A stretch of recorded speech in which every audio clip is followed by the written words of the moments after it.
Radio बु थवाई हक्चंग यावना ताबिरिबा सिंगिदमक्ता नुंगाइबा पाउजेल अमा पुदुना लाक्चरी आकाशवाणी सिलचर केंद्र की थौरम सिंह हौजिक्ति इंटरनेट का चुमरिंग समनख्रबनिना एआईआर सिलचर दा निमित खुदिंगी नुंगथिल पुंग मंगा मिनिट मंगा दगी हौरगा पुंग मंगा मिनिट कुंथ्रा मंगा फावबा संदोगलिबा पुंखाय अमगी ओइना संदोगलिबा मणिपुरी थौरम असि हौखिबा अगस्त की तांग कुनिथोय दगी हौरगा मालेमगी मफम पुमनमक्ता लेरिबा मियोइसिंगनसु मोबाइल की कुथांगदा ताबा फंगलगनी मसिगिदमक गूगल प्ले स्टोर दगी अदोना न्यूज़ ऑन एआईआर हाइना मिंथोनबा मोबाइल ऐप असि डाउनलोड तौबदाय ऐप असि करमना इंस्टॉल तौगनी अमसुंग एआईआर सिलचर की थौरम सिंग असि करमना तागदगी हाइबदगी मतंगदा सेमजबा वीडियो असि लोइबा फावबा येंगबिउ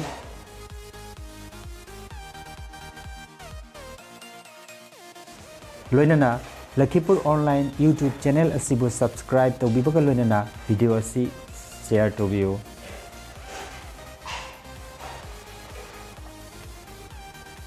गूगल प्ले स्टोर दा चंगलसी अदुगा सर्च दा नमलसी न्यूज़ ऑन एआईआर हाइना सर्च ता इरसी अदुगा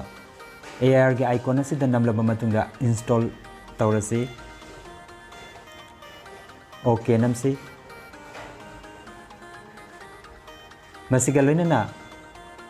मेगाबाइट तरेट मुक 6.69 तरेट मुक्तगी ओइबा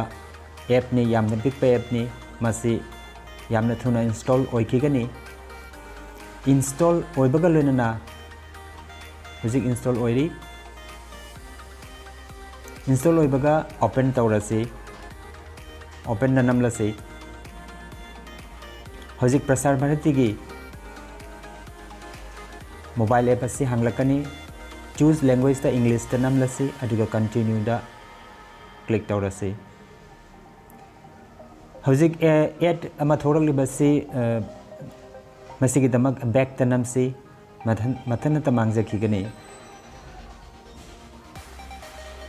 हजिक न्यूज़ ऑन एआईआर हाइना ख्वाइगी मथक्ता इरिबा असिगी मनाक्ता लैबा रेडियो जेप असंग मचुगी रेडियो की आइकन से नमलसे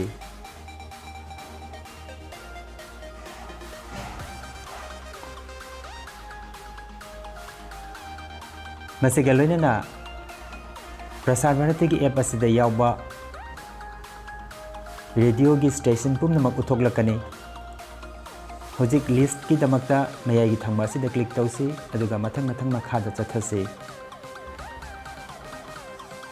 एआईआर सिलचर आइकन अमा उबा फंगनी असुम मखादा चथसी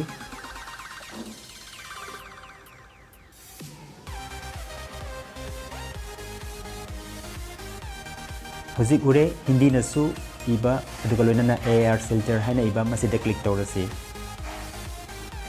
मसिदा क्लिक हेक तौबगा लोइनना आकाशवाणी सिलचर केंद्र की थौरम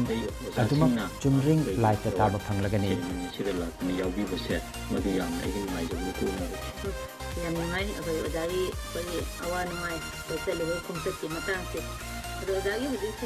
मसिनी ngasi वीडियो असि करम तौबगे हाइबदु अदोमना कमेंट सेक्शन ता इबिरगु लोइनना लखीपुर ऑनलाइन चैनल असिबु सब्सक्राइब तौबगा लोइनना शेयर तौबियो।